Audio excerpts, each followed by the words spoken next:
पहला प्रॉब्लम है Rudolf and ticket.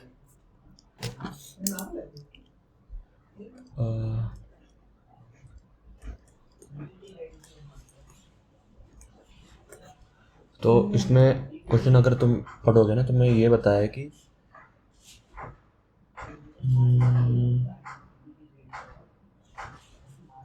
हाँ,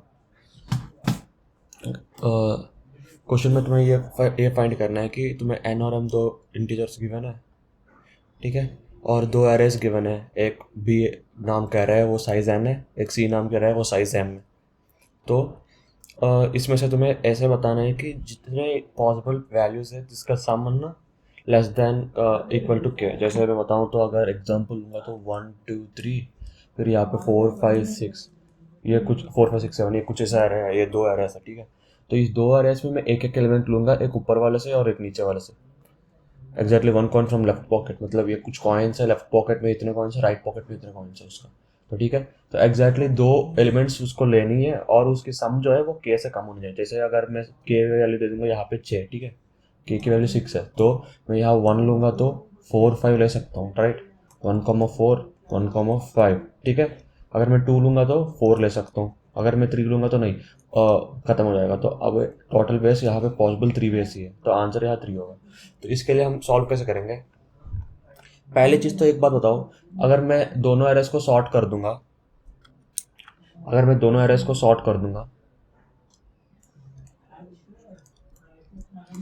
ठीक है, मैं अगर सॉर्ट करूंगा, मैं एक चीज़ ऑब्जर्व करो, अगर इस 1 के लिए क्या बता रहा हूँ मैं, सॉरी, अगर हाँ, तुम 2 पॉइंट्स की तरह सोचो, ठीक है। अगर इस पर्टिकुलर 1 के लिए तुम यहाँ यहाँ तक अगर इंक्लूड कर सकते हो, ठीक है, तो इस 2 के लिए तुम ये इंक्लूड कर सकते हो क्या? 2 के लिए तुम या तो ये इंक्लूड कर सकते हो या इससे आगे वाले इंक्लूड करेंगे ना। एक बात बताओ, 2 के लिए या 6 इंक्लूड करोगे या इसका पीछे वाला इंक्लूड करोगे, राइट। इसका बाद वाला तो कभी हो ही नहीं सकता, क्योंकि तुम देखो, ठीक है, अगर क्लियरली एक्सप्लेन करता हूँ मैं, एक मिनट।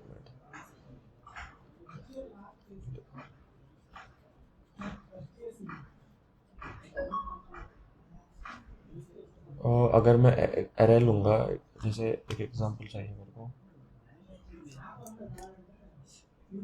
एग्जांपल लेंगे, ठीक है। एरे गिवन है 1 5 10 14, ठीक है, 1 5 10 14, और यहाँ पर नीचे 1 1 2 8, ये दो एरेस है और के की वैल्यू यहाँ पे 8 है। तो तुम एक चीज़ ऑब्जर्व करो, अगर इस 1 के लिए मैं मैक्सिमम कहाँ तक जा सकता हूँ ये फाइंड कर लिया ना। इस 1 के लिए मैं मैक्सिमम कहाँ तक जाऊँगा? 2 तक। मैं क्योंकि 1 + 8 करोगे तो 9 हो जाएगा, तो 9 एक्सीड हो जाएगा, तो तुम्हें लेस देन और इक्वल टू के तक की चाहिए। तो इस 1 के लिए मैं यहाँ 2 तक ही जा सकता हूँ, राइट। अब मैं इस 5 के लिए मैं कहाँ तक जा सकता हूँ? 5 के लिए मैं इसका आगे वाला, अगर मैं इसका आगे वाला 1 के लिए ही नहीं कर पाया, राइट, तो 5 के लिए तो कर ही नहीं पाऊंगा। क्योंकि मैं क्या बता रहा हूँ, अगर 1 के लिए तुम 2 तक आ गए, लिमिट 2 है तुम्हारा, ये तुम्हारा लिमिट है, राइट, ये तुम्हारा लिमिट है। अगर एक पर्टिकुलर वैल्यू x के लिए तुम्हारा लिमिट ये है, ठीक है, तो for a value x, for a value y greater than x, इसके लिए लिमिट क्या होगा? लिमिट इससे छोटा होगा,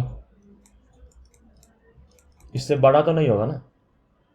क्योंकि अगर 1 के लिए लिमिट 2 है तुम्हारा, तो 5 के लिए भी लिमिट या तो 2 हो सकती है या 2 से छोटा होगा, राइट।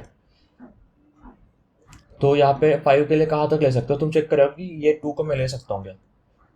ले सकते हो। 5 + 2 7 इज लेस देन और इक्वल टू 8, तो ये 2 सही से, तो हमारे पॉइंट मूव नहीं करेंगे। एक अगले नेक्स्ट के लिए 10 के लिए क्या करेंगे? 10 के लिए ये चेक करेंगे कि 10 + 2 12 है, तो ज़्यादा हो गया, एक पीछे आके चेक करेंगे। 10 + 1 11, ये भी ज़्यादा हो गया, पीछे आके चेक करेंगे, फिर ऐसे चेक करेंगे। तो फिर यहाँ इससे आगे जनरली सब जीरो है। तो ये किया क्या हमने? हमने सिंपली एक वो बनाई है, हमने सिंपली 2 पॉइंटर्स अप्रोच बनाई है।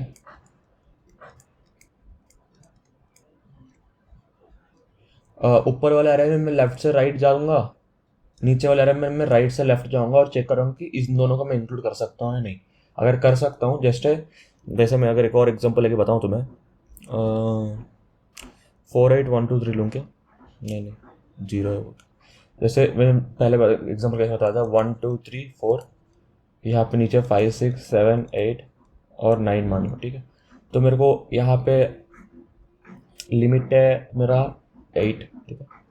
यहाँ पे मैं लिमिट 8 लेता हूँ। लिमिट मतलब जो के गिवन है मैक्सिमम सम, ठीक है। अगर 1 के लिए मैं चेक करूँगी, 1 के लिए मैं इसका फर्स्ट इंडेक्स के लिए मैं इस एरे में मैं लास्ट से जाके चेक करूँगा 1 के लिए 9 ले सकता हूँ क्या? 1 + 9 कितना है? 10 है, नहीं ले सकता। तो वापस यहाँ पे आए तुम, तो वापस 1 + 8 कितना हुआ? 1 + 8 हो गया 9। तो ये भी नहीं ले सकता हूँ मैं, राइट। अगर मैं 1 के लिए ये दोनों नहीं ले पाया ना, तो इसका आगे वाले में मैं इसको ऑब्वियसली नहीं ले पाऊंगा, क्योंकि एलिमिनेटेड है ना ये सारी चीज़ें। ये क्योंकि आगे वाले में 1 से बड़े एलिमेंट्स यहाँ पे एग्जिस्ट करते हैं। अगर 1 के लिए सम एक्सीड हो रहा है तो बड़े एलिमेंट्स के लिए सम ऑब्वियसली एग्जिस्ट करेगा, राइट, एक्सीड करेगा। तो 1 और 7 के लिए चेक करेंगे तो आंसर यहाँ पे 8 है। तो आंसर में हम कितना ऐड करेंगे? इसका जो पोजीशन है 3 एलिमेंट्स, राइट, 3 एलिमेंट्स हम ऐड कर सकते हैं। इसका जो नंबर्स का इसको इंक्लूड करके दूसरा नंबर, तो 3 यहाँ पे ऐड कर दिया 1 के लिए, ठीक है। फिर अगला पॉइंटर बढ़ा 2 में, 2 के लिए चेक करो 2 + 7 कितना है? 9। तो ये भी एक्सीड हो गया। फिर एक पीछे आके चेक करो 2 + 6 कितना है? 8। फिर ये सही है। अब हमारा पॉइंटर यहाँ पे होगा और 3 + 2 5 हो जाएगा। अब 3 के लिए चेक करो 3 + 6 कितना है? 9। फिर ये नहीं होगा। फिर एक पॉइंटर पीछे हो, चेक करो 3 + 5 कितना हुआ? 8। 3 + 5 8 हुआ ना, तो यहाँ पे एक एलिमेंट ले सकते हैं। अब 4 के लिए चेक करो 4 + 5 कितना हुआ? 9। तो इसका आगे करेंगे तो ये कुछ है नहीं, तो 0 करेंगे। तो टोटल 6 वेस में हम सम 8 बना सकते हैं इस दो अरेबल के। आई होप ये चीज़ क्लियर है तुम्हें क्या समझा रहा हूँ मैं, ठीक है। एक बार कोड देखते हैं इसका, ठीक है। इनपुट लिया मैंने एन एम के, जो बता जाए के मतलब ये हमारी लिमिट है, ठीक है। फिर A of N B of M arrays में स्टोर किया मैंने, एरेज इनपुट लिया, फिर दोनों को सॉर्ट कर दिया मैंने। सॉर्ट क्यों किया? क्योंकि मेरे को एक पर्टिकुलर ऑर्डर चाहिए थी ना मूव करने के लिए। ये ब्रूट नहीं है, इसका टाइम कॉम्प्लेक्सिटी है मेरा वो ऑफ n+n, ऑफ n+n। क्योंकि एक बार में तो मैं आई मूव कर रहा हूँ या फिर जे मूव कर रहा हूँ, राइट। तो मैं आई को ले लिया 0, जे को ले लिया m-1 पॉइंटर्स। आई मतलब मेरा पहला वाला ऊपर वाला अरे में फर्स्ट पॉइंट, जे मतलब मेरा नीचे वाला अरे में लास्ट पॉइंट। अब मैं क्या करूँगा, आंसर मिल गई ना तो इसको आगे बढ़ाता जाऊँगा। अगर आंसर मिल गई, इसको पीछे नहीं मिली तो इसको पीछे बढ़ाता जाऊँगा, इसको पीछे करूँगा, इसको आगे करता जाऊँगा। तो देखो अगर चेक किया कि P of I plus B of J less than equal to K है, तो answer plus equal to J+1, मतलब ये जीरो बेस्ड इंडेक्सिंग है ना, जे यहाँ पे जीरो बेस्ड इंडेक्सिंग है ना, तो इसलिए +1 ऐड किया था मैं यहाँ पे, जैसे 3 नंबर्स आया था, ठीक है। फिर नहीं तो क्या किया मैंने, while J greater than 0 and B, while मतलब J, जब तक J फर्स्ट मतलब उसका वैलिड इंडेक्स है एंड जो उसका पोजीशन है प्लस जो करंट ये है, इन दोनों की सम जब तक ग्रेटर हो रही है ना, मैं तब तक माइनस कर दिया। मान लो जैसे 1 के लिए मैं चेक कर रहा हूँ 9, 1 + 9 10 है, तो माइनस कर दिया। 1 + 8 9 है, फिर माइनस कर दिया 1 + 7 8। तो यहाँ पे आके रुक जाएगी मेरा J, मतलब जब टिल इट इज़ ग्रेटर, ठीक है, जब तक वो बड़ा है तब तक वो माइनस करते जाएंगे। फिर answer plus equal to J+1 कर दिया हमने, क्योंकि आ गया ये। फिर अगले वाले के लिए ये वापस J+1 चेक करेंगे। ये ओवरऑल ये क्वेश्चन थोड़ा इजी है, पर मेरे हिसाब से थोड़ा टफ है फॉर बिगिनर, फॉर न्यू, क्योंकि वो 2 पॉइंटर्स अगर आता है तो ठीक है, वरना उसको थोड़ा हो जाएगा। ये देखते हैं नेक्स्ट बी क्वेश्चन।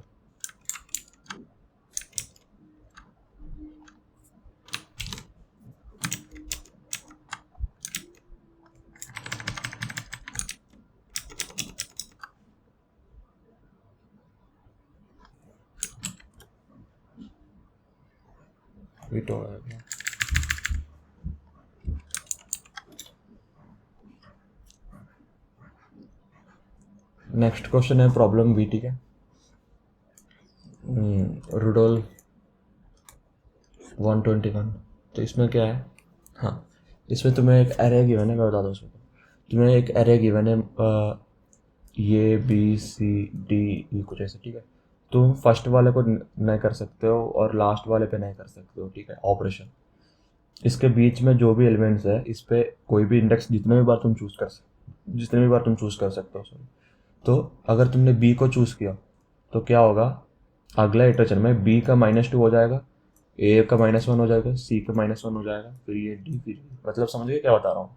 एक बार इसको चूज करने के बाद ना, जिस एलिमेंट को तुम चूज कर रहे हो उसका -2 हो जाएगा, उसका लेफ्ट वाले में -1 हो जाएगा, उसका राइट वाले में -1 हो जाएगा। ऐसा करके हमें सब एलिमेंट्स को एट द लास्ट 0 बनानी है। तो पूछ रहा है कि ये पॉसिबल है या नहीं है, बस क्वेश्चन क्लियर है ना सबको, जैसे एग्जांपल लेके समझाऊं तो 1 3 5 5 2। तो इस पर क्या करूँगा मैं, देखो पहला मैं करूँगा इस वाले में, मान लो मैं 3 पे ऑपरेशन कर दिया तो ये 3, ये क्या बनेगा 3 - 2 हो जाएगा, फिर ये 4 बन जाएगा, फिर ये 0 बन जाएगा, और बाकी के बाकी सेम है, ठीक है। फिर आगे क्या होगा, फिर आगे क्या होगा 0 1 4 5 2 हो गया। फिर अब मैं एक और मान लो यहाँ पे ऑपरेशन करूँगा तो 0 0 एक -1 यहाँ हो जाएगा, और 4 का 2 माइनस हो जाएगा, फिर 5 का 1 माइनस हो जाएगा, फिर ये 2, राइट। फिर एक और ऑपरेशन में यहाँ कर दूंगा इस 4 के लिए, तो ये 4 बन जाएगा 2, फिर ये बन जाएगा 1 1, फिर 0 0। फिर मैं एक और ऑपरेशन करूँगा यहाँ पे, तो ये 2 पे तो ये 0 बन जाएगा, ये भी 0 बन जाएगा, ये भी 0 बन जाएगा, तो सारे एलिमेंट्स यहाँ 0 बन गए ना, तो आंसर यहाँ 2 है। तो इसका इंट्यूशन बताओ क्या हो सकती है। एक चीज़ तुम ऑब्जर्व करोगे ना, तुम्हें ये तो पता होगा कि क्या एलिमेंट ले सकते हो क्या नहीं ले सकते हो, ठीक है। अगर ए बी सी डी में तुम अगर फर्स्ट और लास्ट को नहीं ले पाओगे ना,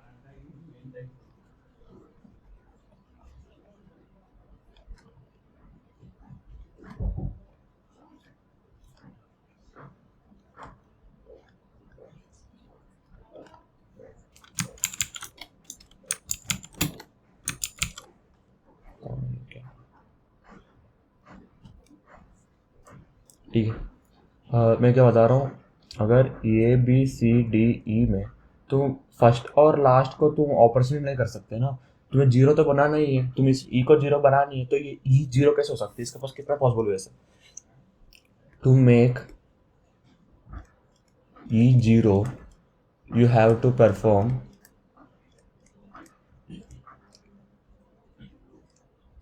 e operations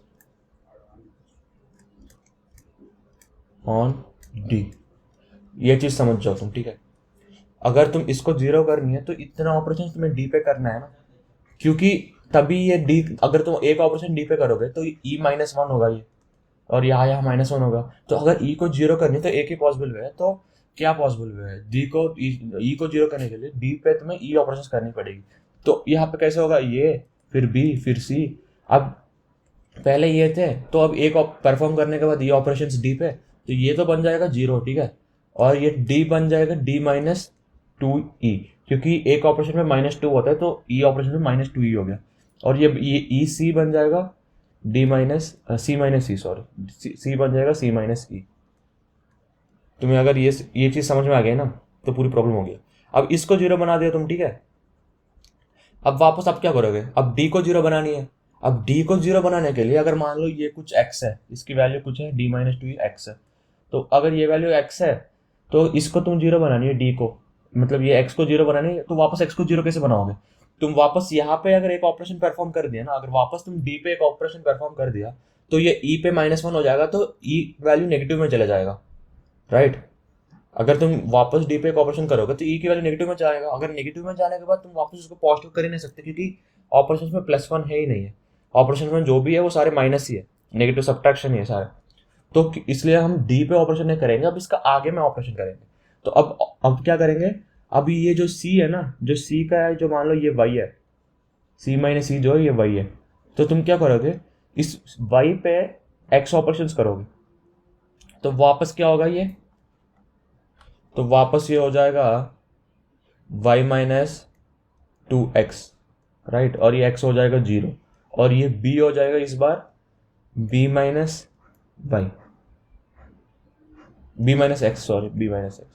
तो बेसिकली समझ में आ रहा है ना क्या बता रहा हूँ मैं, एक एक लास्ट से लेकर एक एक को 0 करते आ रहा हूँ मैन्युअली, बस इतना ही लॉजिक। और वो करने और चेक कर रहा हूँ कि अगर कोई एलिमेंट नेगेटिव हो गया ना तो आंसर फॉल्स है, पर एक लिमिट है, मैं बता कोड देखते हैं, ठीक है। जैसे ये देखो, ठीक है, इसमें क्या किया मैंने, इनपुट ले लिया, फिर मैं पीछे से आया, ठीक है, पहले n-1 को 0 बनाया, फिर किस जहाँ तक कब तक बनाओगे, एक एंडिंग केस भी तो होनी चाहिए तुम्हारे पास।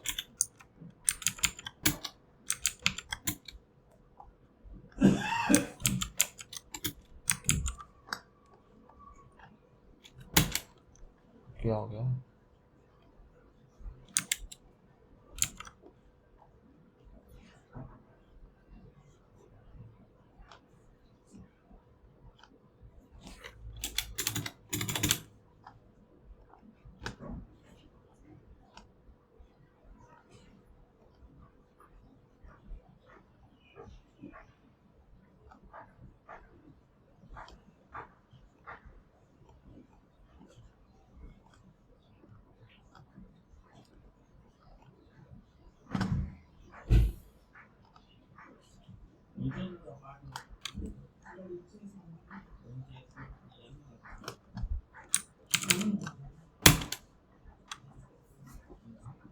तुम मैं क्या बता रहा हूँ, तो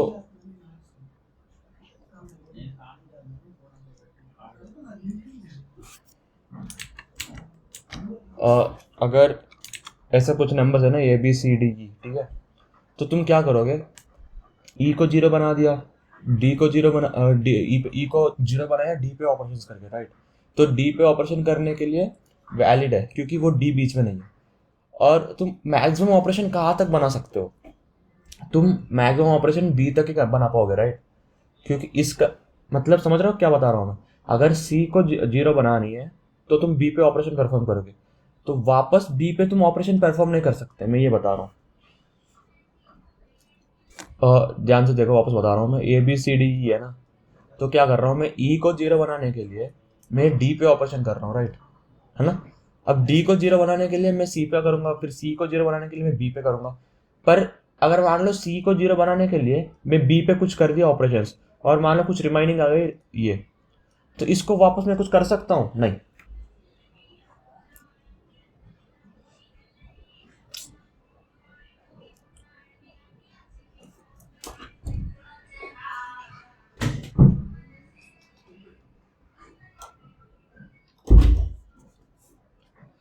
तो मैं क्या बता रहा हूँ, इस बी को अगर मान लो सी को 0 बनाने के लिए बी पे कुछ ऑपरेशंस किया, और फिर ये कुछ रिमाइनिंग रह गई, तो वापस इसको 0 बनाने के लिए तुम अगर बी पे वापस ऑपरेशन करोगे ना, ये पे तुम ऑपरेशन कर नहीं सकते क्योंकि ये को तुम सेलेक्ट नहीं कर पाओगे, क्योंकि क्वेश्चन में दिया है कि greater than 1 less than n-2 n-1।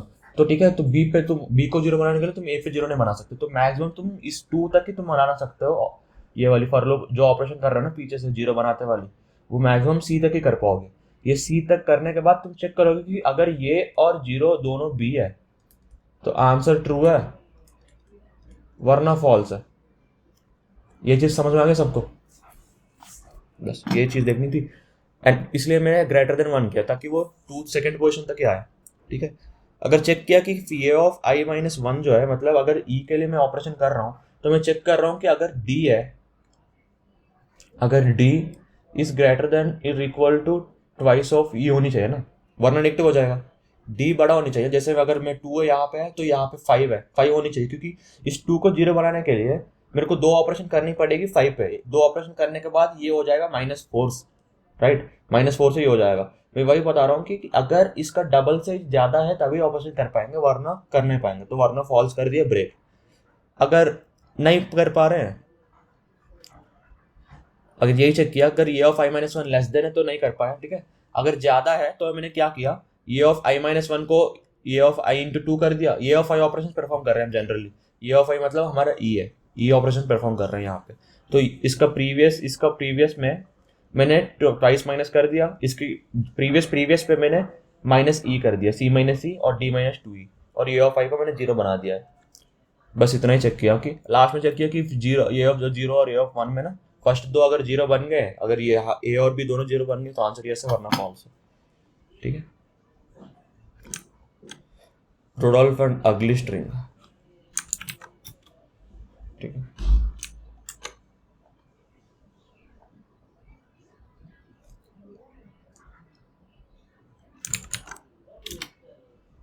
ठीक है, चेक करते यहाँ पे ऐसा है कि एक स्ट्रिंग गिवन है, तुम्हें मैप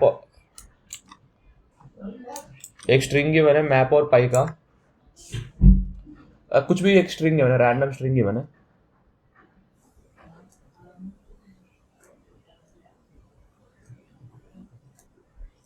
रैंडम स्ट्रिंग गिवन है, कोई भी एक स्ट्रिंग गिवन है, ठीक है, रैंडम स्ट्रिंग या इनपुट स्ट्रिंग कुछ गिवन है। तुम्हें ये बता रहे हैं कि अगर स्ट्रिंग में मैप या पाई है ना, तो स्ट्रिंग क्या हो जाएगा, अगली हो जाएगा कुछ। तो इसको तुम्हें स्ट्रिंग को ब्यूटीफाई करने के लिए तुम्हें एलिमेंट्स तुम निकाल सकते हो, फर्स्ट नहीं निकाल पाओगे, लास्ट में नहीं निकाल पाओगे, बाकी कुछ भी स्ट्रिंग में एलिमेंट्स तुम निकाल सकते हो, ठीक है। निकाल के तुम्हें क्या करनी है, पूरी स्ट्रिंग से मैप और पाई वाली जो सब स्ट्रिंग है उसको हटानी है और मिनिमम नंबर ऑफ रिमूवल्स करनी है हमें, ठीक है। क्वेश्चन समझ में आ गया तुम्हें? अगर मैं एग्जांपल लेके बताऊं तो MMAPNAPIE, राइट।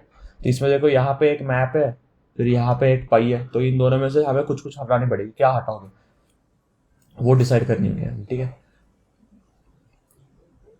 एक चीज अगर तुम ध्यान पे देखोगे ना, मान लो कुछ ऐसे स्ट्रिंग है, कुछ ऐसे सब स्ट्रिंग है, तो यहाँ पे तुम क्या हटाओगे, मैप। अगर यहाँ देखो मैप है, ठीक है, तुम मान लो इस वाले M को हटा दिया अगर, तो क्या होगा, वापस मैप बन जाएगा, ये MAP के साथ वापस मैप बन जाएगा। तो वापस इस वाले मैप को M को हटाओगे क्या, नहीं, तो वापस यहाँ पे मैप बन जाएगा, वापस इस वाले M को हटाओगे। तो 3 ऑपरेशन लग रहे हैं यहाँ पे। इससे अच्छा मैं बताता हूँ, तुम P को भी सेम है, अगर इस वाले P को हटा दिया, फिर भी इसका बाद में एक P है, तो ये फालतू में ये सब आगे पीछे चेक करने से हम क्या करेंगे, सीधा A को उड़ा देंगे। तो क्या बन जाएगा, ये A को उड़ा देंगे तो MMMPPP जो भी है वो बन जाएगा। तो ये तो कुछ वैलिड है ही नहीं, राइट, ये तो कुछ वैलिड है ही नहीं। समझ गए मैं क्या बता रहा हूँ मैं? अगर मान लो मल्टीपल ईयर्स है, तुम ये सोच रहे हो ना कि मल्टीपल ईयर्स है, ऐसा कुछ है, बीच में मल्टीपल ईयर्स है, तो ये मैप कभी बनेगा नहीं। ये MAP थोड़ी बन रही है, ये कुछ भी बन रही है जिसके ऊपर हमें ऑपरेशन परफॉर्म करने की जरूरत ही नहीं है। जिस पे ऑपरेशन परफॉर्म करनी है हम उसको बीच वाले निकाल देंगे, यहाँ से बीच वाली ये जो है वो निकाल देंगे, ठीक है। ये हो गया। सिमिलरली पाई के लिए भी अगर पाई है तो आई निकालेंगे, जनरली मिडिल वाले एलिमेंट निकालेंगे ताकि वो वैलिड ना बने, ठीक है। ये हो गया, ठीक है, ये हो गया। तो और क्या बचा है, मैं क्या बता रहा हूँ, हाँ, एक और केस है यहाँ पे जो बता रहा था मैं। मान लो MAP और PIE है, तो क्या हटाओगे, तो ये भी सिमिलर है मैप और पाई, राइट। तो यहाँ पे तुम ये को निकाल दोगे और यहाँ पे आई को निकाल दोगे, तो ये बन जाएगा MPPIE, राइट। MPP और E, आई नहीं रहेगा, आई को निकाल दो। अगर ये बनी है MAPIE, तो बताओ तो क्या होगा, सुनो। तो क्या होगा, तुम अगर ये को हटाओगे, ठीक है, जैसे हमने डिस्कस किया था मिडिल वाले हटाएंगे, तो ये MPIE है, तो वापस तुम यहाँ पे अगर आई को हटाओगे तो ये बनी MPE। तो तुम्हें 2 ऑपरेशन करनी पड़ी ना, एक ये को हटाने के लिए, एक आई को हटाने के लिए। इससे अच्छा अगर मैप ही है, तो सिर्फ मैप ही के लिए बता रहा हूँ मैं, सिर्फ ये है ना, अगर सिर्फ ये वाली स्ट्रिंग है तो सीधा तुम P को हटा दो, तो ये क्या बनेगा, MAIE। तो एक रिमूवल से तुमने दोनों को हटा दिया, मैप को भी हटा दिया, पाई को भी हटा दिया, जो कॉन्कैटिनेशन वर्ड लेटर था उसको ही हटा दिया। तो बस एक सिंपल कंडीशन है, क्या है देखते हैं, ठीक है।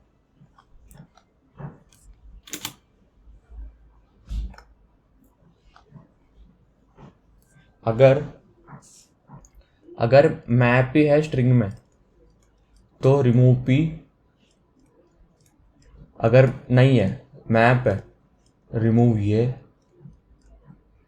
अगर पाई है तो रिमूव आई। बस ये करेंगे हम, ठीक है। बस इसका चेक करना है, कोड देखेंगे, ठीक है।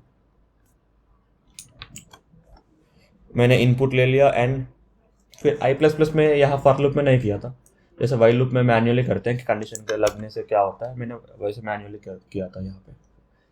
तो क्या किया, मैंने चेक किया कि अगर मैप ही वर्ड के लिए मैं चेक किया, अगर I+4 लेस देन n है और 5 करंट पोजीशन से लेकर 5 लेंथ की स्ट्रिंग में चेक किया कि वो मैप ही है क्या। अगर मैप ही है तो मैंने काउंट ++ कर दिया, क्योंकि मैप के लिए एक ऑपरेशन करनी पड़ेगी, राइट।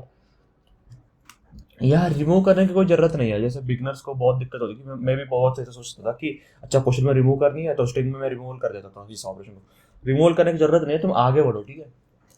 तो मैं अब आगे कैसे बढ़ लिया उसको, इसको पूरी एक ऑपरेशन चाहिए तो मैंने आगे कर दिया i=i+5। तो अगला क्वेश्चन आएगा, मान लो ऐसा था MEAPIE और यहाँ पे F। तो M से हो तुम सबस्ट्रिंग 5 करने से यहाँ तक आ जाओगे, I यहाँ पे, ठीक है। और मैंने i=i+5 करने पे सीधा जंप कर दिया मैंने I यहाँ पे, इस F पे आ गया, मतलब अगले स्ट्रिंग, मतलब पूरी इस मैप को मैंने काउंट कर दिया, इसको कितने ऑपरेशन लगे वो मैंने कंसिडर कर लिया, ठीक है। अगर i+2 लेस देन n है, अगर 3 वर्ड की चेक कर रहा हूँ मैं, मैप है तो मैं काउंट प्लस प्लस कर दिया, पाई है तो काउंट प्लस प्लस कर दिया, बस इतना ही है, वरना i++, ठीक है। काफ़ी सिंपल क्वेश्चन है ये, मेरे हिसाब से ये फर्स्ट क्वेश्चन होनी चाहिए,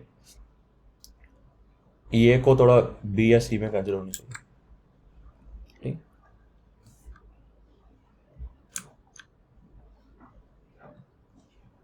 बॉल गेम, हाँ ये थोड़ा अच्छा क्वेश्चन, काफ़ी मतलब वो वाली टाइप क्वेश्चन हो गई।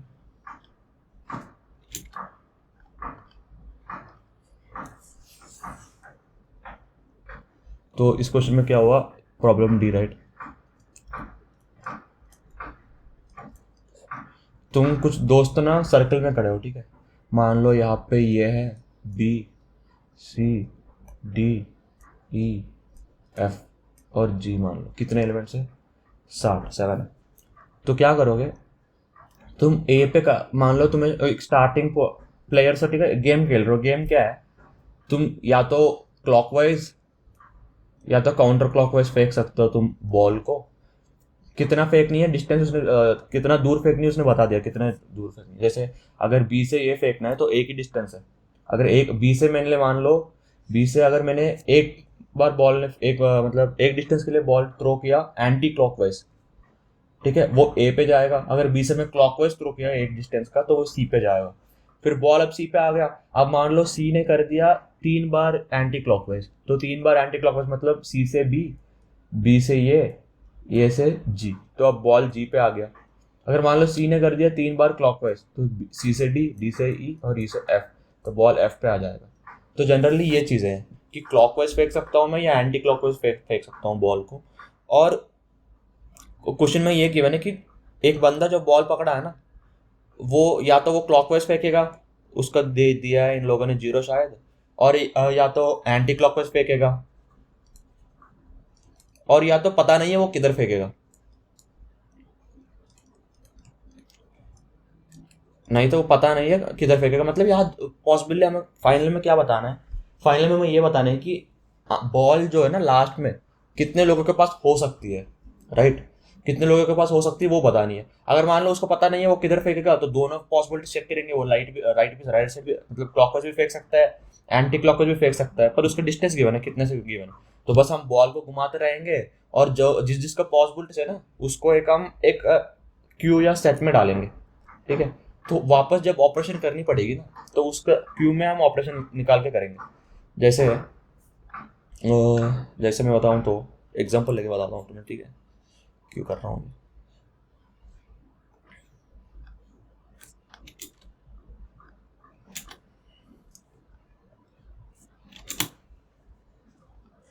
मान लो ये यहाँ पे है BCDE और F, ठीक है। अब बॉल पहले जिसके पास है वो भी बता दिया, ठीक है। अगर बॉल मान लो पहले सी के पास है, अब चेक कर रहा है तू सी से कि यहाँ गिवन है कि कितने नंबर ऑफ थ्रोस है, वो गिवन है कितने नंबर तक तुम ये गेम चलता रहोगे ना, कितने मूव्स, वो दिया है। तो यहाँ पे कैसे दिया है कि एक डिस्टेंस आई और ये डायरेक्शन आई, ये गिवन है। डायरेक्शन 0 1 मतलब क्लॉकवाइज एंटी क्लॉकवाइज, और क्वेश्चन मार्क मतलब नहीं पता, ठीक है, ये गिवन है। तो अब पहले मैं क्या कर रहा हूँ, सी ने ना एक बार क्लॉकवाइज फेंका, पहले चीज सी ने एक बार क्लॉकवाइज फेंका, तो क्या हुआ, बॉल किसके पास आया, अब बॉल आया डी पे, पोजीशन, अब किसके पास पोजीशन है वो बता रहा हूँ मैं। फेंकने के बाद जो बॉल आया वो डी पे आया, एक बार क्लॉकवाइज फेंकने के बाद अब बॉल डी पे आ गया। अब डी को पता नहीं है किधर फेंका है, पर डी ने 2 डिस्टेंस से फेंका है, राइट। अब बी को पता नहीं कहाँ फेंका है, तो पॉसिबिलिटीज क्या क्या हो सकता है, 2 डिस्टेंस फेंकेगा ना, तो अगर क्लॉकवाइज फेंकेगा 2 तो वो एफ के पास जाएगा, ई से ई और ई से एफ, राइट। अगर एंटी क्लॉकवाइज फेंकेगा डी से सी और सी से बी के पास जा सकता है, राइट। अब अगला देखो, अगला ऑपरेशन जो है अगला ऑपरेशन मान लो जिसके पास भी बॉल आया अगला, उसने 3 फेंक दिया एंटी क्लॉकवाइज, तो अब किसके पास हो सकती है बॉल? बॉल या तो एफ के पास हो सकती है या बी के पास हो सकती है। अगर बॉल एफ के पास है, ठीक है, अगर बॉल एफ के पास है और उसने 3 बार एंटी क्लॉकवाइज फेंक दिया तो क्या होगा? 1 2 3, तो सी पे आएगा बॉल। या बॉल बी पे है और 3 बार उसने एंटी क्लॉकवाइज फेंक दिया, तो ये एफ ई, राइट। चीज समझ में आ रही है ना? तो मैं क्या बता रहा हूँ? मैं जनरली हर पॉसिबल को मैं यहाँ पे एक इसमें स्टोर करूंगा, मैं इसमें एक लिस्ट में या फिर एक वेक्टर भी मान लो तुम, ठीक है, एक सेट मान लो, जो भी है मान लो, ठीक है। जनरली मैं सेट इसलिए ले रहा था क्योंकि वो रिपीटेशंस अलाउ नहीं करेगी। जैसे कुछ ऐसा केसेस होंगे जहाँ क्लॉकवाइज भी फेंको या एंटी क्लॉकवाइज भी फेंको, वो सेम पोजीशन पे आ जाएंगे। जैसे है कुछ पोजीशन है, ठीक है,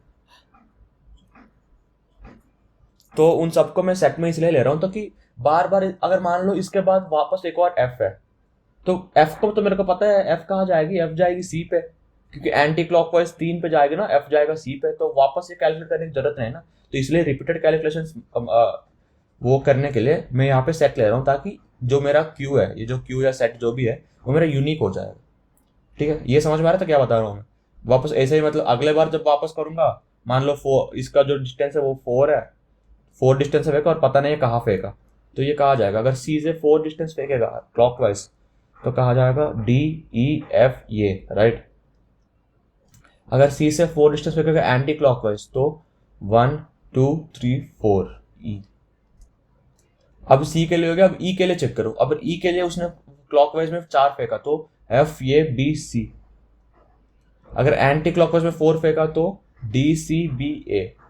देखो यहाँ पे रिपीटेशन आ गया ना, ये और ये। तो अगले बार जब मैं मूव करूंगा, जो भी ऑपरेशन परफॉर्म करूंगा, उसके लिए वापस 2 बार परफॉर्म कैलकुलेट करने की जरूरत नहीं है। तो इसलिए मैं इस ये को हटा दे रहा हूँ, सेट मेंटेन कर रहा हूँ, और ये सी ऐसा है। तो एक ऐसे सेट मेंटेन कर रहा हूँ मैं, जिसमें मैं करंट पोजीशन स्टोर कर रहा हूँ, करंट पोजीशन क्या क्या हो सकती है, ठीक है। फिर ऑपरेशन परफॉर्म कर रहा हूँ उसके हिसाब से। अब एक बात बताओ, ऑपरेशन कैसे परफॉर्म करोगे?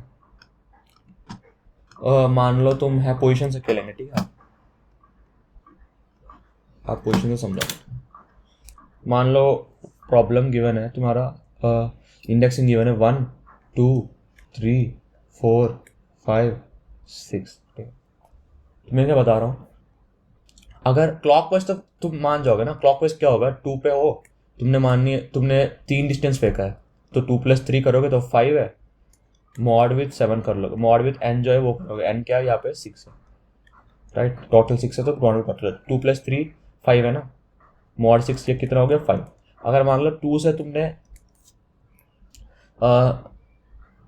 4 डिस्टेंस पे फेंका है तो कितना 6 हो गई, ये करेंगे तो 0 आ गए ना, क्योंकि देखो 1 2 3 4 6 पे आनी चाहिए, पर ये यहाँ तो 0 आ गई है। हम ये चेक करेंगे, अगर ये 0 है तो हम इसको n मान लेंगे, राइट। अगर 0 है तो इसको n मान लेंगे क्योंकि 6 है ना। ये चीज़ समझ में क्या बता रहा हूँ मैं? अगर कुछ बड़ा नंबर गिवन है, मान लो 2 पे हो, तुमने 10 बार तुमने कर दिया, 10 mod 6 कर दो, क्या हो गया, 12 आ गया। 12 बड़ा 2 + 5 कर दो, ठीक है, 2 + 5 कर दो, तुम डिस्टेंस 5 है 2 से, तो 1 2 3 4 5 1 पे आनी चाहिए। 7 mod 6 कितना है, 1 पे ही है। तो मतलब जब ज़्यादा है तो ठीक है, जब कम भी है ठीक है, पर जब एग्जैक्टली उतना हो रहा है ना तो 0 आ रहा है, तो उसके लिए हमने सिर्फ n कंसिडर कर लिया। ये हो गया क्लॉकवाइज के लिए, राइट। अब एंटी क्लॉकवाइज के लिए सिमिलरली हम कैलकुलेट डिस्टेंस वो पोजीशन कैलकुलेट करेंगे, ठीक है। एंटी क्लॉकवाइज देखो 1 2 3 4 5 6, ठीक है। अगर एंटी क्लॉकवाइज तुम देखोगे ना,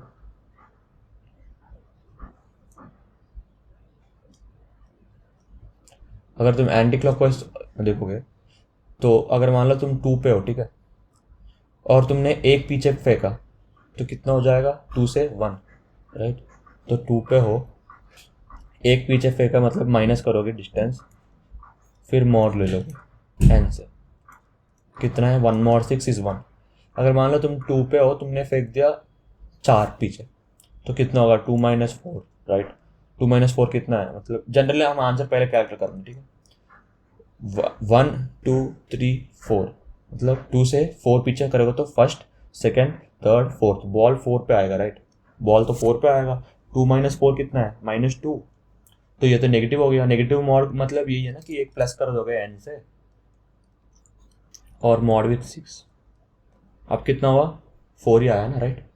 अब वापस तुमने 2 से मान लो तुमने 2 बार पीछे हुआ, 2 बार एंटी क्लॉकवाइज बॉल फेंका, तो 2 से 1, 1 से 0, 1 से 6 सर, तो 2 - 2 + 6 मॉड 6 करोगे ना। ये तुम कैसे कर रहा हूँ वो मैं हिट एंड रन कर रहा हूँ, तुम कुछ सोचो, ठीक है। ये चीज़ ये मैथ है सिर्फ। तो ये हो गया 0। तो अगर वापस यहाँ पे रिजल्ट 0 आ रहा है तो इसका मतलब क्या करेंगे हम, आंसर n है। और यहाँ पे देखो, अगर 2 पे हो तुम, ठीक है, और एक पीछे फेंका, एक एंटी क्लॉकवाइज फेंका, फिर हमने तुमने n प्लस कर दिया, तो ये कितना हो गया 7, मॉड 6 करोगे ना तो ये फिर भी 1 आएगा, क्योंकि ये +6 करने से इसकी मॉड जो वैल्यू है वो चेंज नहीं होगा, बस नेगेटिव वैल्यू इसका पॉजिटिव हो जाएगा, इतना ही है, राइट। ठीक है, कोड देखते हैं अब इसका। देखो मैंने डिस्टेंस एरे बना दिया और डायरेक्शन एरे बना दिया साइज m का। तुम स्ट्रिंग भी ले सकते हो, इनपुट कैसे भी लगती है। तो मैंने यहाँ चेक कर लिया कि अगर क्वेश्चन मार्क है तो डायरेक्शन 0 मान लिया मैंने, मेरा अपने अपने हिसाब से अकॉर्डिंग। अगर जो इनपुट गिवन है 1 है तो -1 मान लिया, मतलब एंटी क्लॉकवाइज है। और एल्स डायरेक्शन 1 है ना तो क्लॉकवाइज है, मतलब मेरा डायरेक्शन एरे मैं इसे स्टोर कर रहा हूँ। 0 है, 0 है तो मेरे को पता नहीं है क्या करनी है, राइट। 1 है तो मैं क्लॉकवाइज फेंकूंगा, -1 है तो मैं एंटी क्लॉकवाइज फेंकूंगा। ये है मेरा डायरेक्शन एरे का जो प्रॉपर्टी। फिर मैंने एक सेट लिया था जैसे मैंने बताने के लिए कि कौन कौन से करंट पॉसिबिलिटीज है। पहले बॉल किसके पास है, वो के पास है, तो इसलिए स्टेप सेट में मैंने पहला डाल दिया के। फिर मैं इनसे फिर पूरा एम ऑपरेशन परफॉर्म किया मैंने। एम ऑपरेशन परफॉर्म करनी पड़ेगी ना तुम्हें। फिर एक ऑपरेशन के लिए मैंने क्या किया, इसकी प्रीवियस सेट जो है, राइट। अगर पहले मान लो तुम कुछ ऐसा है कि मैंने बताया था डी और ई थे, राइट। तुम अगर 2 बार एंटी क्लॉकवाइज फेंकोगे तो क्या किस पे ऑपरेशन करोगे, तुम इस पूरी सेट में जाके इटरेट करोगे, फिर चेक करोगे कि 2 बार एंटी क्लॉकवाइज फेंका तो कहाँ पे आएगा। तो डी से मान लो सी पे आ गया, फिर वापस ई से कुछ एफ पे आ गया, तो ये तुम्हारी हो गई नई सेटअप। तुम इस डी और ई को भूल जाओगे, राइट। अगले ऑपरेशन जो परफॉर्म करनी है तो वापस इस सी और एफ को लेके अगले ऑपरेशन परफॉर्म करोगे, राइट। तो इसलिए ध्यान से देखो मैंने कैसे हैंडल किया ये चीज़ को। तो मैंने चेक किया डायरेक्शन ऑफ आई जो है वो 1 है, मतलब ये पॉजिटिव है, तो मैं सीधा ये कैलकुलेट कर लिया +j mod n, जैसे मैंने बताया था यहाँ फॉरवर्ड के लिए, क्लॉकवाइज के लिए। फिर अगर x 0 है तो n कर दिया, फिर एक टेम्परेरी सेट ले लिया मैंने इसमें, ठीक है। फिर इस टेम्परेरी सेट में तुम ध्यान से देखोगे ना, मैंने जो सेट में इटरेट कर रहा हूँ ना वो अलग है, और जो सेट में मैं पुश कर रहा हूँ वो अलग है। तुम अगर ये करोगे ना कि तुम एक ही सेट में इटरेट करोगे, फॉर ऑटो j तुम एस टी में इटरेट कर रहे हो, राइट, और तुम नीचे एस टी में पुश करते रहो ना, तो वो तो इन्फिनिट जाएगा, तुम्हारे लूप इन्फिनिट जाएगा, क्योंकि उस एस तो एस का साइज बढ़ते जाएगा। इन्फिनिट नहीं, सॉरी, एमएल ही आएगा, टीएल ही नहीं आएगा, एमएल ही आएगा। मैं एक बार सबमिट कर चुका हूँ इसे।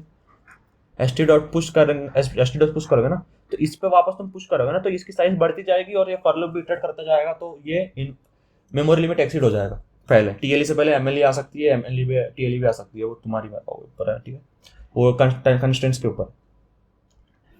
तो तुम क्या करोगे, तुम जो पुश कर रहे हो ना उसको एक नया सेट में डाल दो, उसको एक नया सेट टेम्प में डाल दो, ठीक है। टेम्प में अगर तुम पुश करोगे ना, फिर ये सेट पूरा इटरेशन ऑपरेशन पूरा इटरेट हो जाएगा यार इसमें, राइट। इसमें ऑपरेशन पूरा इटरेट हो जाएगा। फिर इस टेम्प में क्या करोगे, तुम वापस जब ये टेम्प में पुश कर दे, लास्ट में तुम क्या करोगे, लास्ट में जो ये सारे एलिमेंट जो टेम्प में है ना उसको एस टी में डाल दो, और एस टी को पूरा रिमूव कर दो। एस टी को एलिमेंट जो है वो सारे हटा दो, और जो टेम्प में जो वैल्यूज है उसको एस टी में डाल दो, ठीक है। ये हो जाएगा एक चीज़। मैंने यही किया है, जो ऑपरेशन है वो परफॉर्म किया, फिर मैंने टेम्प में इंसर्ट किया यहाँ पे, ठीक है। फिर मैंने लास्ट में क्या किया, स्वैप कर दिया एस टी और टेम्प, मतलब मेरा जो एस टी अब है वो है मेरा टेम्प। मतलब अगले बार जब मैं ऑपरेशन परफॉर्म करूंगा तो मैं किस पे इटरेट करूंगा, एस टी पे। मतलब एस टी मतलब जो मेरा करंट टेम्प है, जो मेरा प्रीवियस टेम्प है वो मेरा करंट एस टी है, ठीक है। तुम थोड़ा क्लीनली सोचना, ठीक है, हो जाएगा, समझ में आ जाएगा। बस ये क्वेश्चन किया है, और ये क्वेश्चन देखते हैं, के ब्रिजेस और डॉल्फिन बैलेंस। ये क्वेश्चन बहुत ही आसान तो नहीं है, एक ट्रिक फाइंड करनी थी बस। देखते हैं इसमें क्या करनी है तुम्हें। क्वेश्चन तुम्हें पता ही होगा, एक के ब्रिजेस बनानी है। एक ब्रिज कैसे बनाओगे, एक रिवर में एक अरे है तुम्हारे पास, ठीक है। तुम्हें फर्स्ट पे तुम्हें आंसर लाने हैं, फर्स्ट पे डेप्थ है ना, सबकी डेप्थ है। तुम फर्स्ट पे अगर सपोर्ट डालोगे पिलर, तो यहाँ पे ऑपरेशन के लिए 1 है और लास्ट पे 1 है, और बीच में ना तुम दो मतलब डी डिस्टेंस में तुम डाल सकते हो। डी डिस्टेंस कैसे, अगर 1 से मान लो डिस्टेंस दे दी इसने 2, मतलब पिलर टू पिलर डिस्टेंस ना 2 होनी चाहिए। अगर 2 से बड़ा हो गई ना, 2 से कम में भी कर सकते हो, अगर 2 से बड़ा हो गया ना तो सपोर्ट नहीं मिलेगा। तो यहाँ पे तुमने अगर डाल दिया तो तुम बीच में 2 को स्किप कर सकते हो, फिर यहाँ डाल सकते हो एक पिलर, फिर यहाँ पे पिलर डाल दिया, फिर बीच में 2 स्किप कर दो, फिर यहाँ एक पिलर डाल दो। तो पूरा जहाँ पे पिलर डाल रहा हूँ ना उसका कॉस्ट कितना है, उसका कॉस्ट है ये आई प्लस 1। ये सब क्वेश्चन में दिया है, मैं वापस एक्सप्लेन कर रहा हूँ ये चीज़, ठीक है। ये सब ये आई प्लस 1 है। तो तुम्हें क्या करनी है, तुम्हें ऐसे इसका कॉस्ट निकल जाएगा, एक पर्टिकुलर रिवर का ब्रिज का, ये पर्टिकुलर ब्रिज का कॉस्ट निकल जाएगा सी आई, ठीक है। तो ऐसा पर्टिकुलरली तुम्हें के कॉस्ट निकालनी है, के कंजिक्यूटिव ब्रिजेस बनानी है तुम्हें के रिवर्स में। एक रिवर के लिए ये सी आई है, के रिवर्स के लिए तुम ये करोगे, ठीक है, सी आई प्लस के माइनस 1 के रिवर्स के लिए।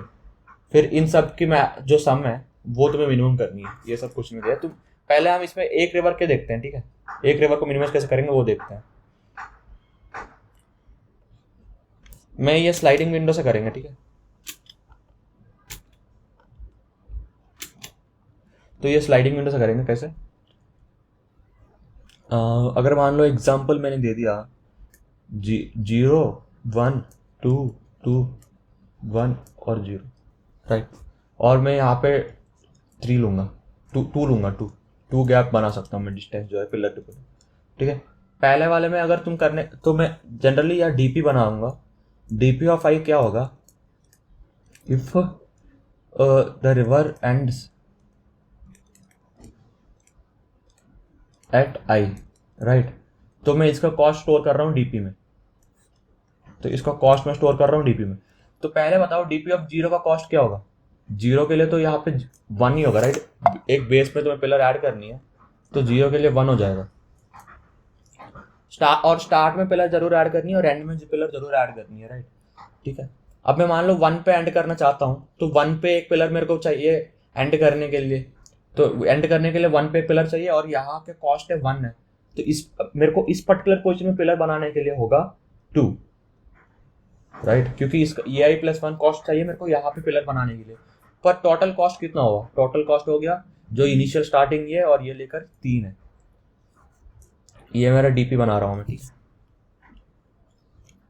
फिर देखो अब 2 पे आ गया, ठीक है। मैं स्टार्टिंग पे एक पिलर बनानी पड़ेगी मेरे को, और यहाँ पे पिलर बनाने के लिए मेरे को चाहिए 3, राइट।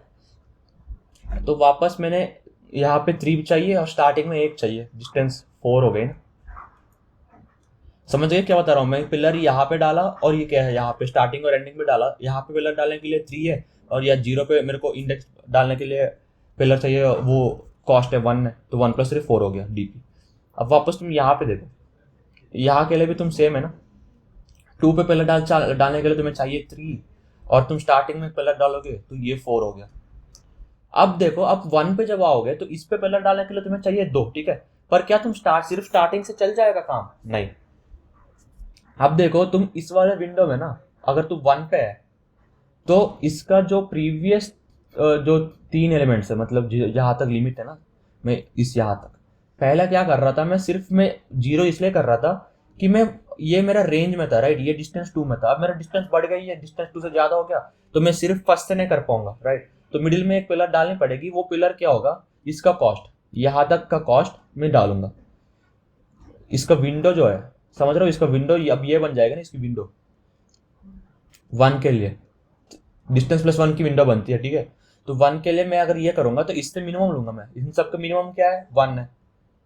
इन सबका मिनिमम क्या है, सॉरी, इन सबका मिनिमम 3 है, राइट। 3 4 4 में मिनिमम 3 है, तो मैं इसका कॉस्ट लूंगा। तो अब मेरा 2, इस पर्टिकुलर पिलर का कॉस्ट ना, इस पर्टिकुलर पिलर का कॉस्ट मेरा बनेगी 2 पे जो पिलर बनाने की कॉस्ट है 2 pillar of that cost plus ये इसका मिनिमम ऑफ विंडो। अब मिनिमम विंडो क्या है, 2 + 3 5 है, तो यहाँ पे 5 आ गया। अब वापस जब 0 के लिए करोगे ना, इस वाले 0 पे, तो यहाँ पे तुम्हें करने के लिए 1 चाहिए, राइट। यहाँ पे पिलर बनाने के लिए 1 चाहिए। अब विंडो क्या बनेगा, अब विंडो बनेगा तुम्हारा 2 2 1 इस वाले डिस्टेंस डी है ना, डिस्टेंस डी मतलब ये बनेगा। इसमें मिनिमम क्या है तुम्हारा 4, राइट। तो यहाँ पे पिलर बनाने के लिए तुम्हें चाहिए 5। ये चीज़ समझ जाओ कैसे बता रहा हूँ। तो 1 + 4 हो गया, ये हो गया 5। तो ऐसे मैं स्टोर कर लिया। तो मेरे को कॉस्ट क्या होगा, कॉस्ट होगा dp ऑफ m-1, जो नंबर ऑफ एलिमेंट्स है उसका -1, ठीक है। आई होप तुम्हें समझ में आ गया मैं क्या बता रहा हूँ, ये क्यों बता रहा हूँ, कुछ समझ में आया तुम्हें? जैसे तुम्हें अगर लिंक नहीं कर पा रहा हूँ ना, जनरली मेरा dp ऑफ i क्या बता रहा है, if the river ends at i, cost कर रहा हूँ कि एक पिलर वहां डालने के लिए और यहाँ एंड होने के लिए जो मिनिमम कॉस्ट है स्टार्ट से लेकर वहां तक, राइट। तुम अगर dp के हिसाब से सोचोगे ना तो समझ जाओगे तुम चीज। तो ये है मेरा dp का कॉस्ट जो है वो ठीक है। मैं क्या बता रहा हूँ, अगर मान लो मेरे को कुछ j का बनानी है, dp ऑफ j बनानी है, तो ये j बनेगा कैसे? जो इसका स्टार्टिंग से लेकर यहाँ कहीं ना कहीं तक तो वो होनी चाहिए, राइट। एक ब्रिज स्टार्टिंग में भी होनी चाहिए, राइट। वो एंडिंग मतलब एक पिलर स्टार्टिंग में भी होनी चाहिए, सपोर्ट। तो वो स्टार्टिंग कहाँ तक होगी? वो मैं dp ऑफ कुछ i ले रहा हूँ, राइट, कुछ i ले रहा हूँ dp का, फिर चेक कर रहा हूँ कि इस i प्लस जो पिलर बनाने के कॉस्ट है ये ऑफ j + 1, और ये dp ऑफ i क्या है मेरा, मिनिमम ऑफ विंडो मतलब जहां तक मैं ले सकता हूँ ना, एक पर्टिकुलर j के लिए मैं कहाँ तक ले सकता हूँ, एक पर्टिकुलर j के लिए मैं d डिस्टेंस छोड़ के जहां तक ले सकता हूँ। मतलब यहाँ पे d डिस्टेंस क्या है, इस 2 के लिए d डिस्टेंस क्या है, ये 2 है, राइट। तो विंडो लेंथ क्या होगा, एक मिनट, इस पर्टिकुलर j के लिए मेरा विंडो लेंथ होगा, मैं यहाँ पे 1 को भी पिलर डाल सकता हूँ, राइट। सॉरी मैंने गलत बताया, ये k = 1 के हिसाब से बता दिया मैंने। तुम विंडो ना यहाँ पे k = 1 के हिसाब से बता दिया, सॉरी मैं पूरी गलत बताई। तो अगर यहाँ पे j है, राइट, तो मैं बीच में 2 एलिमेंट्स को छोड़ के ये वाली वैल्यू तक इंक्लूड कर सकता हूँ। तो 2, तो यही तो किया मैंने, 2 और 3 5, फिर 0 के लिए 0 और 2 छोड़ दिया, फिर 4 5, सही था, सही है, मैंने सही किया। विंडो इसको छोड़ के प्रीवियस जो है j+1 यहाँ तक किया, ठीक है। तो तुम इस 3 को ले सकते हो, इस 3 पोजीशन को तुम ले सकते हो, राइट। इससे अगर तुम ज़्यादा पीछे ले लिया तो यहाँ डिस्टेंस 3 बन जाएगा, तो सपोर्ट नहीं बनेगा। तो इसके लिए तुमने क्या किया कि एक पर्टिकुलर पोजीशन में ना तुमने चेक किया कि इन सब से मिनिमम क्या है। अगर मिनिमम पे एक सपोर्ट डाल दोगे ना तुम, अगर मिनिमम को ये कर दिया तुमने, ठीक है, कंसिडर कर लिया, तो यहाँ पे एक पिलर बन गया, यहाँ पे एक पिलर बन गया, इन दोनों का डिस्टेंस तो डी से पहले ही होगा। और यहाँ पे पिलर बनाने के लिए जो मिनिमम डिस्टेंस है स्टार्ट से लेकर, वो मैंने स्टोर कर दिया dp ऑफ i पे, राइट। और dp ऑफ j के लिए मैं क्या करूंगा, सिंपली इस dp ऑफ i ऐड कर दूंगा। तो मेरे को क्या हो जाएगा, स्टार्टिंग से लेकर यहाँ तक की सम प्लस यहाँ तक के लेकर j तक की सम, वो आ जाएगा ना, पिलर का कॉस्ट जो सब कॉस्ट है मिलके, वो ये हो जाएगा। तो कोड देखते हैं इसका।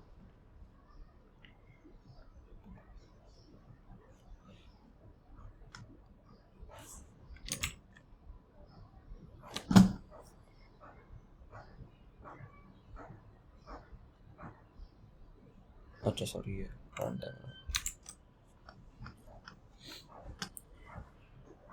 तो ठीक है। तो मैंने क्या किया, इनपुट ले लिया जो बेसिकली कॉलम है। एक पर्टिकुलर रिवर की कॉस्ट मैंने कैसे कैलकुलेट किया, मैंने पहले ये देखो एन रिवर्स है ना, एन रिवर्स के लिए मैं एक रिवर के लिए मैंने क्या किया, एक मल्टीसेट लिया। फिर इस मल्टीसेट में क्या कर रहा हूँ मैं, जो ये कॉस्ट है ना, जो विंडो की कॉस्ट है वो डालता जा रहा हूँ मैं। अगर मान लो विंडो की कॉस्ट यहाँ पे देखो कैसे था, 0, यहाँ देखो 1 3 4 4 है ना, इन सबको मैं मल्टीसेट में इंसर्ट कर रहा हूँ।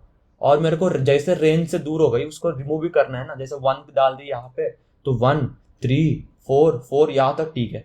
फिर जब 5 के लिए है ना, मेरे को 1 रिमूव करनी पड़ेगी, राइट, क्योंकि ये विंडो से दूर हो गई, डिस्टेंस ज़्यादा हो गया ना 5 के लिए। तो इसके लिए मैं इसको रिमूव करनी पड़ेगी 1 को। तो इसलिए मैं एक ट्रैक रिटायर कर रहा हूँ, डीपी बना रहा हूँ, ठीक है। मैं चेक कर रहा हूँ कि अगर j - b - 2 वो जो ग्रेटर देन 2 है, अगर यहाँ पे j कितना है, जे है मेरा यहाँ 0 0 1 2 3 4 फोर्थ पोजिशन में 4 माइनस और मेरा डिस्टेंस है 2 - 2 0 ग्रेटर देन इक्वल टू 0 है ना, तो मैंने इस मतलब विंडो लेंथ बड़ा हो गई है, ये कैलकुलेट कर लो तुम, निकल जाएगी ये। तो इसको मैंने रिमूव कर दिया, तो इंट रिमूव इक्वल टू जिसको रिमूव करनी है उसको मैंने स्टोर कर लिया आरएम में, तो आरएम सेट से मैंने 1 को रिमूव कर दिया। अगली बार जब मेरे पास 1 की चांस नहीं होनी चाहिए ना, अगली बार मेरे को विंडो लेंथ में हमेशा फिक्सेड रखनी है, राइट। तो मैंने क्या किया, int X equal to A of I J plus 1, यहाँ पे इस पर्टिकुलर क्वेश्चन में पिलर बनाने की कॉस्ट डाल दिया, फिर x इक्वल टू बिगिन कर दिया, एमएसटी डॉट बिगिन, मतलब जो प्रीवियस है स्टार्टिंग से वो निकालनी पड़ेगी ना, वो मैंने निकाल लिया, राइट। फिर एमएसटी को एक्स में इंसर्ट कर दिया, डीपी को बना दिया। अब एक पर्टिकुलर का कॉस्ट बन जाएगा मेरा डीपी ऑफ m-1, जो लास्ट इंडेक्स है वही है ना मेरा कॉस्ट एक पर्टिकुलर रिवर का। अब देखो तुम एक पर्टिकुलर रिवर का तुम्हारी कॉस्ट आ गई, उसको तुमने वी में पुशबैक कर दिया, अब एक और रिवर होगा, अब एक और रिवर होगा, अब एक और रिवर होगा, राइट। तो तुम्हें मान लो 3 रिवर्स की वो बनानी है, तो पहले रिवर से लेकर यहाँ तक की सम निकाल लोगे, 3 की के 3 है मान लो, ठीक है, तो ये 3 हो गया, फिर वापस एक और 3 यहाँ पे होगा, 2 3 4 1 2 3 2 3 4, जनरली ये 1 2 3 या 2 3 4 ऐसे कंटिन्यूस लोगे ना। तो कंटिन्यूस के लिए मैंने प्रीफिक्स सम ले लिया कि चेक के उस वी में मैंने प्रीफिक्स ले लिया, वी डॉट पुशबैक 0 कर दी यहाँ पे, और बाकी प्रीफिक्स सम से कर दिया मैंने, आंसर को इन्फिनिट मान लिया पहले, और फिर चेक किया कि अगर 1 से लेकर n तक ना मैं इटरेट करके चेक किया, अगर वी ऑफ आई जो है वो plus equal to V of i-1 कर दिया। अब मान लो कॉस्ट है 4 एलिमेंट्स की, फॉर सपोज 2 3 2 5 है, अब ये कॉस्ट है, ठीक है, 4 एलिमेंट्स का। तो मैंने क्या किया, V of I plus equal to V of i-1 कर दिया, मतलब ये प्रीफिक्स बन रही है। तो 3 के लिए मैंने कर दिया 5, 2 के लिए कर दिया 7, और 5 के लिए कर दिया 12, और 2 पे जो है वो फिक्स्ड रहेगा ये, ठीक है। तो ये हो गया ना रेट, तो ये मेरा v बन गई अपडेटेड। अब मैं क्या चेक कर रहा हूँ, अगर मेरा v जो है वो ग्रेटर देन इक्वल टू, जो i जो है वो greater than equal to k है, तो मैंने क्या किया, इसका इस विंडो के सम क्या है, मैंने एक जीरो भी इंसर्ट कर किया ना, एक जीरो भी इंसर्ट किया था, तो इस विंडो की सम क्या है, 7 माइनस इसका प्रीवियस जो है वो 3 साइज की विंडो है ना, तो 7 माइनस 0, हाँ, तो 7 माइनस 0 कर दी तो 7 आ गया, तो इस 3 साइज की विंडो के सामने 7, ठीक है। अब मैंने आंसर को मिनिमम लेता गया, उस विंडो बनाते गया, फिर इस विंडो का मिनिमम लेता गया, फिर एक पोजीशन आके जाओगे तो 12 माइनस 2 का कितना है, 10 है, इन 3 का सम 10 है और इस 3 का सम 7 है, तो मिनिमम ले लिया मैंने ऐसा ऐसा करके, स्लाइडिंग विंडो करके, या फिर प्रीफिक्स कर लिया, या फिर स्लाइडिंग विंडो भी बना लो, तुम्हारी मर्जी, ठीक है। ये हो गया मिनिमम आंसर, तो इसको हमने ऐसा कैलकुलेट किया। अब एफ देखते हैं, एफ काफ़ी सिंपल है इसे मेरे हिसाब से, देखो एफ में ऐसा गिवन है तुम्हें,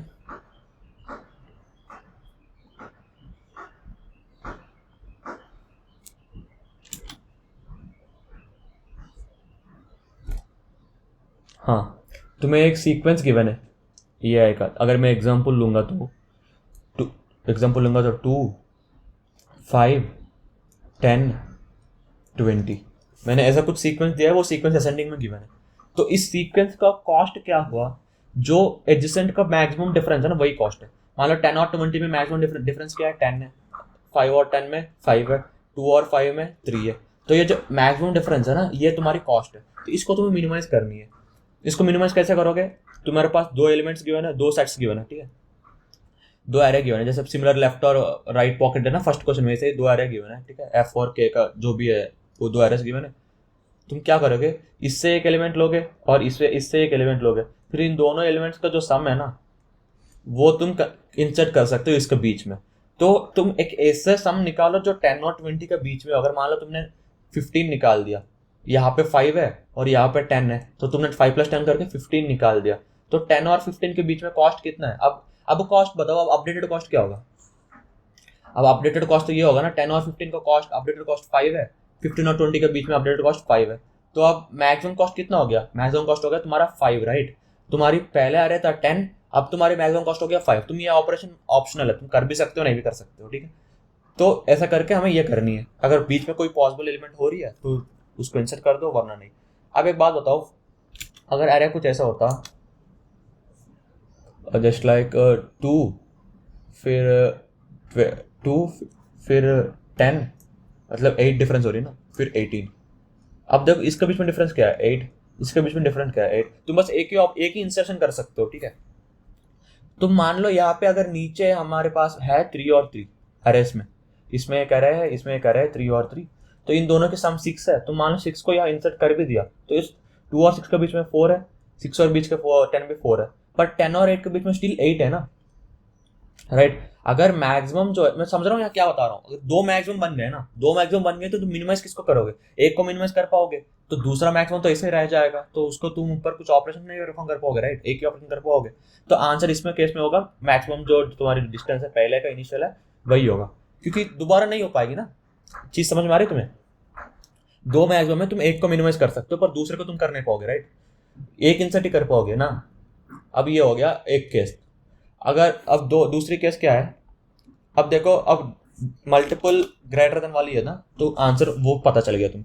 अगर एक ही है जैसे 2, 5 और 20, तो इस केस में मेरे को क्या करनी, इसकी और डिस्टेंस 3 है, इसकी डिस्टेंस 15 है, राइट। तो 15 को मुझे मिनिमाइज करनी है, तो ये इसको देखते हैं ये हो पाएगा नहीं हो पाएगा। ये कैसे करेंगे, मान लो अरे गिवन है कुछ 2, 4, 7 और नीचे गिवन है मेरा अरे है 10, 12, ठीक है। अब मैं मेरे को मिनिमाइज करनी है, कैसे करूंगा मैं, चेक करूंगा कि 2 + 10 डालूंगा 12, तो क्या होगा, अगर 12 इंसर्ट करूंगा मैं तो 5 और 12 इसका बीच में डिफरेंस है 7, इसका बीच में डिफरेंस है 8, राइट। तो ये कितना बनी, मैक्सिमम बन गया अब मेरा 8, अब 15 से 8 बन गई है। अब इसको भी मुझे मिनिमाइज करनी है ना, अगर 14 डालूंगा, चेक कर रहा हूँ मैं जनरली, अगर 2 और ये 14 डालूंगा, 2 + 12 14 डालूंगा तो क्या हो जाएगा, 5 और 7 के 14 के बीच में 9 है, 14 और इसके बीच में 6 है, तो ये मिनिमम।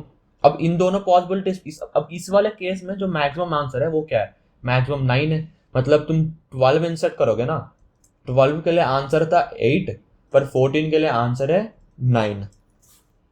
तुम्हें मिनिमम चाहिए, एट द लास्ट तुम्हें आंसर को मिनिमाइज करनी है ना, तो आंसर को मिनिमाइज कब होगा, इसमें होगा, 12 डालने से होगा। बस ये चीज पता चल गया तुम्हें, राइट।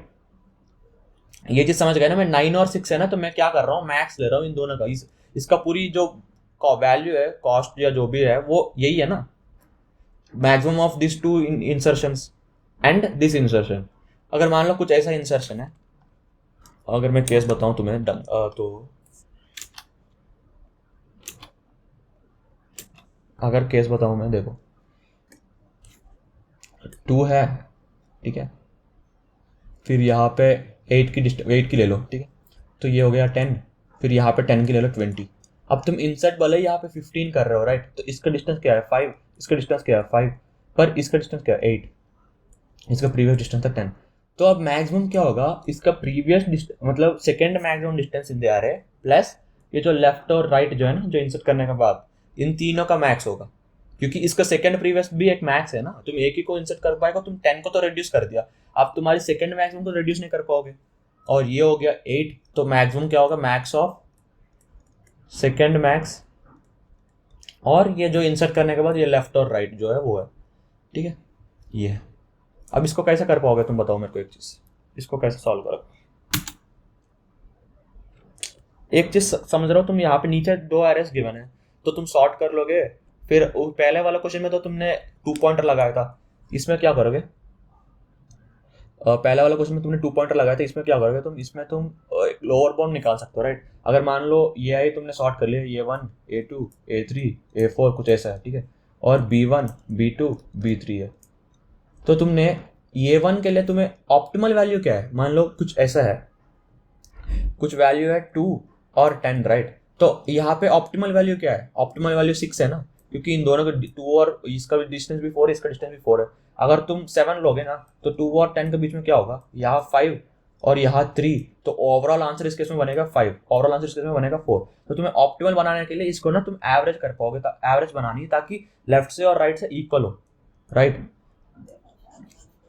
तो 10 + 2 कितना हुआ यहाँ पे 12, 12/2 करोगे ना तो 6। तुम अचीव करना चाहोगे कि ये एवरेज वैल्यू है ना, ये अचीव करना चाहोगे एवरेज, ठीक है।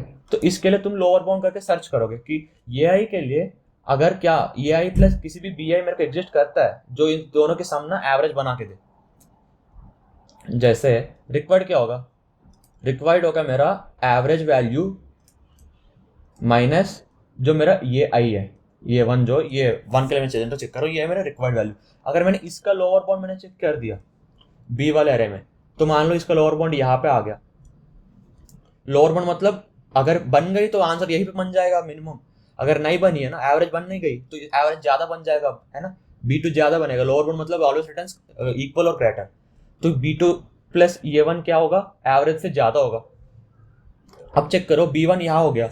अब क्या बता रहा हूँ मैं, जो लोअर बाउंड देगी ना E1 प्लस B2 जो है वो क्या होगा, वो ग्रेटर देन और इक्वल टू एवरेज होगा, या इक्वल टू एवरेज होगा तो ठीक है, या ग्रेटर देन और इक्वल ग्रेटर देन एवरेज होगा तो हम ठीक है एक चेक कर लेंगे। अब 2 और 10 बनाना है हमें, ठीक है, एवरेज है 6, अगर मान लो 8 बन गई है तो ये भी ठीक है, ये भी एक हमारी आंसर तो मिनिमाइज कर रही है, ये भी 6 और यहाँ पे 2, तो ओवरऑल आंसर तो 6 आ रहा है ना, 8 से 6 आ गया ओवरऑल, पहले था 8 अब 6 आ गया ओवरऑल आंसर, राइट। तो ओवरऑल आंसर को तो मिनिमाइज कर रही है, राइट, तो इसको स्टिल कंसिडर करेंगे। तो एक इसका केस बना लेंगे। फिर एक बात बताओ, अगर लोअर बाउंड B2 दे रही है तो एक केस पीछे आओ, ठीक है, जस्ट एक पीछे आओ, तो क्या आएगा, ये A1 plus B1 just previous of B2, एक पोजीशन पीछे है, तो ये क्या होगा, ये वैल्यू इसका सम ना लेस देन एवरेज होगा, राइट। तो एक वैल्यू तुमने ग्रेटर चेक कर लिया, एक वैल्यू तुम लेस भी चेक कर लो, 2 हो गया 10 हो गया, मान लो यहाँ पे एवरेज है 6, तुमने डाल दिया 4, या फिर तुमने डाल दिया 3, जो सम है ना वो 3 आया तुम्हें दोनों का, तो लेकर तो इसका बीच में डिफरेंस है 1, इसका बीच में डिफरेंस है 7, तो इस केस में मेरा आंसर हो गई 7, इस केस में मेरा आंसर हो गया 6। तो मैं आंसर क्या लूंगा, मिनिमम ऑफ 6,7, राइट। आंसर को ओवरऑल आंसर को मेरे को मिनिमाइज करनी है, तो मैं इस वाले 8 को प्रेफर करूंगा, बस ये चीज देखना। तो या तो लोअर बाउंड फाइंड करने के बाद तुम 2 पोजीशन चेक करने काफी है, लोअर बाउंड B2 पे है तो तुम B2 चेक कर सकते हो या B1। अब कुछ ऐसा केस बताओ, अब तुमने 3 के लिए चेक कर दिया, अब मानो तुमने यहाँ पे 4 के लिए चेक किया, ठीक है, 4 के लिए तुम्हारा आंसर आएगा यहाँ 2 और यहाँ 6, 4 के लिए तुम्हारा आंसर आएगा 6, राइट।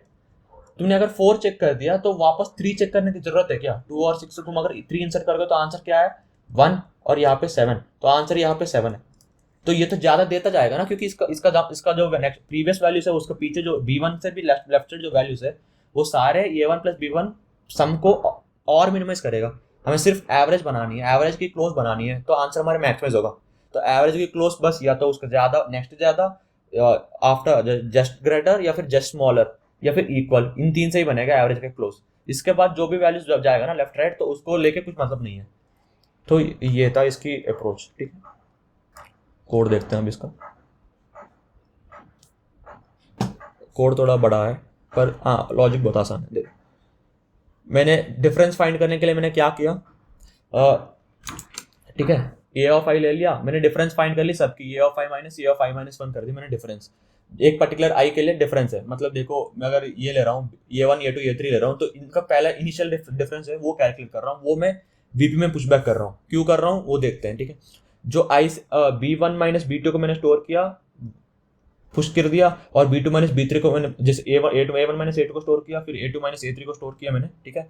और I माइनस 1 मतलब मैं उस पोजीशन को भी स्टोर कर रहा हूँ जहाँ पे ये डिफरेंस दे रही है, इसका और इसका नेक्स्ट एलिमेंट का जो डिफरेंस है ना वो मैं स्टोर कर रहा हूँ VP में, ठीक है। तो मैं VP को मैंने डिसेंडिंग में सॉर्ट कर दिया, तो अब मेरे पास क्या होगा, VP ऑफ फर्स्ट एलिमेंट क्या होगा, मेरा फर्स्ट एलिमेंट होगा डिफरेंस, जैसे ये डिफरेंस कॉमा ये पोजीशन स्टोर कर रहा हूँ मैं, ठीक है। तो फर्स्ट एलिमेंट होगा मेरा डिफरेंस, राइट। तो इनपुट ले ली मैंने, बाकी 2 एरेस का जो है T और F है, जैसे क्वेश्चन में दिया वैसे लिया मैंने। फिर मैंने क्या किया, अगर साइज ग्रेटर देन 1 है, जो ये डिफरेंस वेक्टर है, अगर इसका साइज ग्रेटर देन 1 है, जैसे A2 माइनस A1, यहाँ पे A2 माइनस A1 और A3 माइनस A2, अगर इन डिफरेंस की साइज ज्यादा है मतलब एलिमेंट्स ग्रेटर देन 2, तो मैंने चेक किया कि अगर पहले के डिफरेंस और सेकेंड लार्जेस्ट की डिफरेंस ना, अगर ये दोनों सेम है तो आंसर क्या बोला था, जैसे मैंने पहले बोला था अगर 2 मैक्सिमम है तो आंसर मैक्सिमम ही होगा, क्योंकि एक को रिड्यूस कर पाओगे दूसरे को तुम रिड्यूस कर नहीं पाओगे, राइट। तो आंसर ये कर दी मैंने, डिफरेंस स्टोर कर लिया, फिर डिफरेंस चेक किया, फर्स्ट का और सेकंड का जो डिफरेंस है ना वो इक्वल है, तो मैंने सीधा वो कर दिया और कंटिन्यू कर दिया। वरना क्या किया मैंने, डी और एफ को सॉर्ट किया और लोअर बाउंड लगाया। एल मतलब मैं पोजीशन जो मैक्सिमम है ना, मेरा मैक्सिमम का पोजीशन, राइट। एल मतलब मेरा मैक्सिमम का पोजीशन ले रहा हूँ मैं। जैसे यहाँ पे मान लो डिफरेंस है 2 और 10 का, यहाँ पे एल है मान लो, ये जैसे ये 2 और ये 3 के बीच में डिफरेंस जाता है, तो मेरा एल हो जाएगा 1, पोजीशन 0 बेस्ड है ना, तो ये 0 1 2, इन दोनों के बीच में डिफरेंस ज्यादा है, राइट। तो मेरा एल हो जाएगा ये और आर हो जाएगा ये, राइट पोजिशंस। और मैं क्या कर रहा हूँ, वैल्यू क्या होगा, वैल्यू होगा मेरा average value A of L plus A of R by two, right. ठीक है, जो ये वीपी ऑफ 0.2 में जो यहाँ पे इंसर्ट कर रहा हूँ ना, मैक्सिमम वैल्यू के साथ मैं सॉर्ट कर दूंगा तो वो आ जाएगा, इसका जो पोजीशन है वो निकल जाएगा डॉट सेकेंड से। अब मैं एक एक एम के लिए, जैसे एक एक ये वाली अरे के लिए मैं नीचे बी कैलकुलेट करूंगा ना, कंफ्यूज मत होना क्वेश्चन में, ठीक है। मैंने थोड़ा नेमिंग थोड़ा अलग दिया है यहाँ पे, जनरली तुम क्वेश्चन का मीनिंग समझ जाओगे ना तो कोड भी समझ जाओगे। तो ऊपर वाले अरे में जब मैं इटरेट करूंगा ना, तो रिक्वायर्ड फाइंड किया मैंने, वैल माइनस डी ऑफ आई, इतना मेरे को चाहिए एवरेज वैल्यू से लेकर जितना रिक्वायर्ड है वो। फिर चेक किया वो, उसका लोअर बाउंड लगाया, फिर मैं लोअर बाउंड को वैल्यू भी चेक करनी है ना, अगर लोअर पोजीशन जो है वो लेस देन के, मतलब ये सेकंड वेक्टर का साइज है, राइट। सेकंड वेक्टर का साइज वो क्वेश्चन में दिया है, एफ ऑफ के चेक करना, ठीक है। अगर वो पोजीशन ग्रेटर देन 0 है और साइज लेस देन के है, तो मेरा न्यू वैल्यू क्या होगा, उस F of position plus D of I, या ये वो ग्रेटर भी हो सकती है या स्मॉलर भी हो सकती है या इक्वल भी हो सकती है, वो न्यू वैल्यू में स्टोर कर दिया, ठीक है। अगर न्यू वैल्यू मेरा ए ऑफ आर से छोटा, जैसे मैंने 2 और 10 के लिए बताया, जो न्यू वैल्यू है वो मेरा 2 से बड़ा होनी चाहिए और 10 से छोटा होनी चाहिए, तभी मतलब है ना, वरना कोई मतलब नहीं है। मैं चेक कर रहा हूँ वो इस रेंज में एग्जिस्ट करती है नहीं, ठीक है। अगर एग्जिस्ट करती है तो मैंने टेम्प ले लिया, मैक्स ऑफ जो इसका लेफ्ट है और इसका राइट है, A of R minus new val मतलब ये हो गई, राइट का ले लिया, new val minus A of L मतलब लेफ्ट का ले लिया। आंसर क्या होगा, आंसर होगा जाएगा मिनिमम मेरा हो, मिनिमम ऑफ आंसर कमा इसका जो आंसर है, इस केस का जो आंसर है वो। मैंने फिर क्या किया, एक पोजीशन माइनस किया लोअर बाउंड में, फिर इसका भी सेम ऐसा ही चेक किया था, अब इसका भी सेम ऐसा ही चेक किया कि मैंने बताया ना 2 पोजीशन चेक करूंगा, एक ग्रेटर के लिए और एक स्मॉलर वैल्यू के लिए। तो स्मॉलर वैल्यू के लिए ये और ग्रेटर वैल्यू के लिए ये हो गया। फिर चेक किया कि अगर VP of size greater than 1 है, तो मैंने एक और चीज बताया तुम्हें, अगर जो डिफरेंस है वो ऐसे है कि 2, 10 और 20 है, राइट। तुम यहाँ पे तुम इंसर्ट कर दिया 5, तो इसका डिफरेंस है 8, इसका डिफरेंस है, मतलब अभी इसका अपडेटेड डिफरेंस 5, राइट, इसका डिफरेंस है 5।